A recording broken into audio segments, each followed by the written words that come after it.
What if I told you that 100,000 is not 10% of a million? And it's actually about 25%. Because in terms of investing and using compound interest to your advantage, that's really about it. Because getting to $100,000 has to be one of the hardest and longest goals in terms of getting to $1,000,000. And this isn't like some trick just to be positive mindset and to make it feel like you're only 10% there when you're really 25.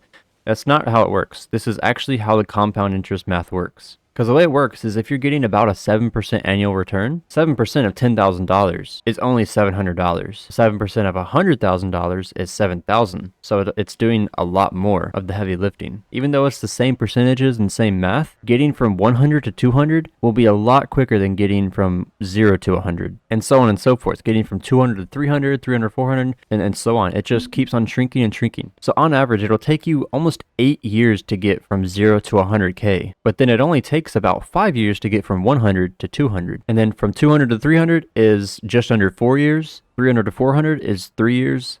And it just keeps getting shorter and shorter because you have more money to compound and do the heavy lifting. It almost comes to a point that once you reach around 400K or so, the amount that you're putting in isn't really doing that much of a difference. Obviously, it still is. You still want to contribute because every dollar counts. Let's just say 10% just for simplistic reasons. 10% of 400K is 40 grand. That's 40% of the way to the next 100K mark. Once you get up to 500K, then it's 50 grand, so you're halfway. So that takes 2 years. So you can really start to see and visualize how much getting to your first 100K actually matters. This isn't a linear path. And the easiest way to do this is to just invest in the S&P 500. That's just the top 500 stocks in the US. You can do in the whole world or in Asia or Europe or wherever. I just personally do the US. I just buy into VOO. I split into a couple other different things as well, but the majority of my money is in VOO, which has an annual track rate of about 10% a year. But then you adjust for inflation, that's 2 or 3%.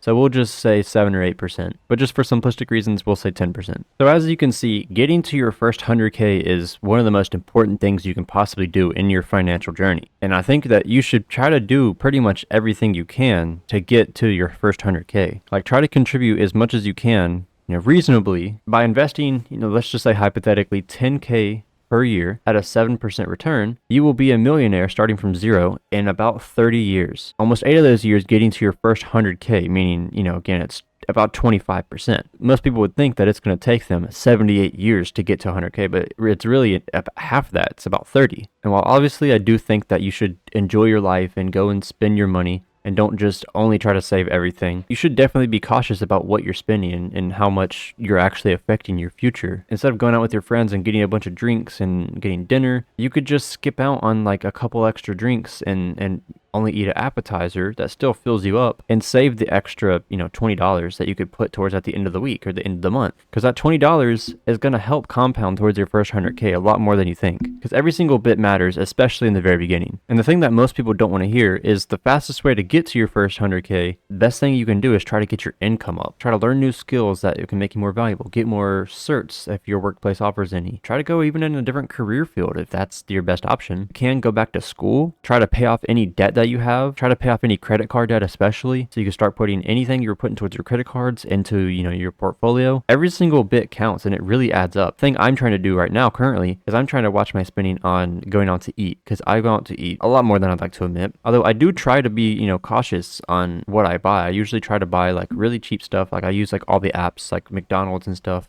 So I only buy like a hamburger and a drink and it'll be like $4. But you do that 5 times a week, going to different restaurants or whatever, that adds up, and that that'll be $30 or $40 a week. So I have been trying to pull back on that, and I have actually noticed that yes, I am saving a good bit extra money. Like I'm saving about an extra $30 a week. I'm still going out to eat. It's not like I'm completely cut that off. I still hate cooking at home, but I just kind of have to suck it up. And again, your goal is to do all this outside of your emergency fund. Like you want to have your emergency fund. Like you don't want to be like, if you have $1,000 saved up with your emergency fund, you don't want to be putting every single penny that you have into your portfolio. You want to also be trying to build up, a bigger emergency fund in case something happens, like you get fired. You want to have that safety net. So don't just put everything possibly into getting your first 100K. Like it's important, but obviously look out for yourself first. Try to save up, 3 to 6 months of expenses, the more the better, but I wouldn't go more than that because then you're kind of hindering yourself. But that's why everything after 100K kind of becomes a lot easier. Like it's still going to be a difficult and long journey, but you're a lot closer to your goal than you think. This is not financial advice.